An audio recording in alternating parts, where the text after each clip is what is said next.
Elevation in boiling point के लिए बोला कि elevation in boiling point Raoult's के अनुसार से क्या होगा, के बी एम के बराबर होगा, जहां पे del T B elevation in boiling point है, वो टी बी फाइनल मतलब boiling point of the resulting solution minus boiling point of the what of pure liquid, ठीक है। और के बी यहाँ पे कांस्टेंट है, प्रोपोर्शनलिटी कांस्टेंट है, जिसको मोलर एलिवेशन कांस्टेंट कहते हैं या इब्यूलियोस्कोपी कांस्टेंट कहते हैं। एम जो है वो मोलालिटी ऑफ सॉल्यूशन है, और के बी क्वेश्चन में दिया रहेगा तो ठीक है, नहीं दिया रहेगा तो निकालने का व्यवस्था करेंगे। के बी क्योंकि कांस्टेंट है, इसका जो वैल्यू है वो हमेशा सॉल्वेंट के का करेक्टरिस्टिक्स होगा, उसको सॉल्यूट से कोई लेना देना नहीं होगा। अलग अलग सॉल्वेंट का के बी का वैल्यू अलग अलग होगा। और के बी निकालने के लिए फॉर्मूला अगर हम यूज कर रहे हैं तो आर टी बी इनिशियल का square by 1000 into latent heat of vaporisation. क्या है लेटेंट हीट ऑफ वेपराइजेशन? तो एक ग्राम लिक्विड को 1 ग्राम वेपर में कन्वर्ट करने के लिए जो एनर्जी देंगे वो लेटेंट हीट ऑफ वेपराइजेशन है। मतलब एनर्जी पर ग्राम रिप्रेजेंट किया गया है तो वो लेटेंट हीट है, और अगर एनर्जी पर मोल रिप्रेजेंट किया गया है तो वो इंथैल्पी ऑफ वेपराइजेशन है। क्लियर है? और इंथैल्पी ऑफ वेपराइजेशन यूज करेंगे तो यहाँ मोलिकुलर वेट यूज करेंगे। और आर हमारा क्या है? गैस कांस्टेंट है। क्योंकि ये एनर्जी ले रहे हैं तो आर का वैल्यू हम जूल में लेंगे, 8.314 वाला फॉर्मूला हम लोग यूज करने वाले हैं। Similarly depression in freezing point की बात करेंगे तो सब कुछ वैसे ही हो गया। वहां था del T B equal to K B M, यहाँ हो गया del T F equal to K F M. हमने पहले डिस्कस किया हुआ है, बस हमें रिकॉल किया है कि तुमको, क्योंकि इससे रिलेटेड क्वेश्चंस अभी हम बनाने वाले हैं। तो ये बात हम याद रखेंगे कि सॉल्यूट के ऐड करने से वेपर प्रेशर जो लिक्विड का है उसके कम होने के कारण से उसकी बॉइलिंग पॉइंट कम हो जाती है रिजल्टिंग सॉल्यूशन की, इसी को डिप्रेशन एंड फ्रीजिंग पॉइंट बोलते हैं। और del T F equal to K F M, जहां पे डेल टी एफ क्या हो गया, क्योंकि फ्रीजिंग पॉइंट कम हुआ है तो इस कारण से फाइनल कम है, इनिशियल ज्यादा है, तो यहाँ पे इनिशियल माइनस फाइनल होगा डेल टी एफ।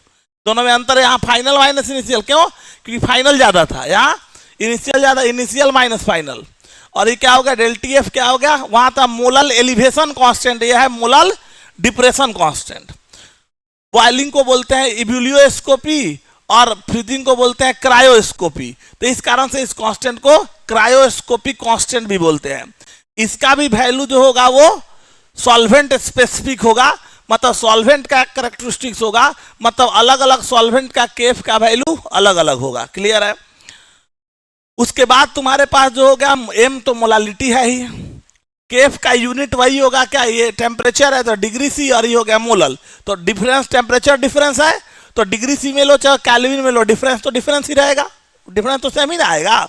चाहे ये डिफरेंस डिग्री सी में लो चाहे ये डिफरेंस, तो बात बराबर है। तो ये डिग्री सी पर मोलल लिखो चाहे कैल्विन पर मोलल लिखो, बात बराबर आएगा। ये बात सबको समझ में आया? क्लियर है? फिर हमने कहा कि यहाँ पे जैसे हम यहाँ बात किए ठीक उसी तरह से, जैसा बात हमने यहाँ किया ठीक उसी तरह से केफ का वैल्यू अगर निकालना हो तो उस केस में हम क्या कर रहे थे, तो हमने अभी बताया कि लिक्विड जब सॉलिड में कन्वर्ट होता है तो इस प्रोसेस को हम बोलते हैं फ्रीजिंग। जिस टेम्परेचर पे होता है उसको बोलते हैं फ्रीजिंग पॉइंट। कोई भी 1 मोल लिक्विड को 1 मोल सॉलिड में जब कन्वर्ट हो रहा होगा उस समय जो इंथैल्पी चेंज होगा, मतलब उस समय जो एनर्जी चेंज होगा पर मोल, एनर्जी चेंज वो होगा इंथैल्पी ऑफ फ्यूजन, और पर ग्राम जो होगा उसको लेटेंट हीट ऑफ फ्यूजन बोलेंगे। तो सेम फार्मूला देखो वही है, वहां था आर टी बी इनिशियल का स्क्वायर बाई एल वेपराइजेशन, यहां हो गया आर टी एफ इनिशियल, मतलब टी एफ इनिशियल क्या हो गया? Freezing point of pure liquid, freezing point of by latent heat of fusion. और यहीं पे अगर डेल एच फ्यूजन ले लेंगे तो ऊपर मॉलिक्यूलर वेट ऑफ सॉल्वेंट हो जाएगा। बात सबको समझ में आ रहा है? तो आशा करते हैं कि ये फॉर्मूला जो है, जो एप्लीकेशन है, मतलब हमारा जो एलिवेशन इन बॉइलिंग पॉइंट और डिप्रेशन इन फ्रीजिंग पॉइंट का जो कॉन्सेप्ट है, ये बात तुमको समझ में आ गया होगा। क्लियर है बात? अरे बात समझा कि नहीं सब? चलो अब थोड़ा इससे रिलेटेड, दोनों से रिलेटेड हम कुछ क्वेश्चंस की बात करते हैं, फिर इसके बाद हम लोग आगे बढ़ेंगे। देखो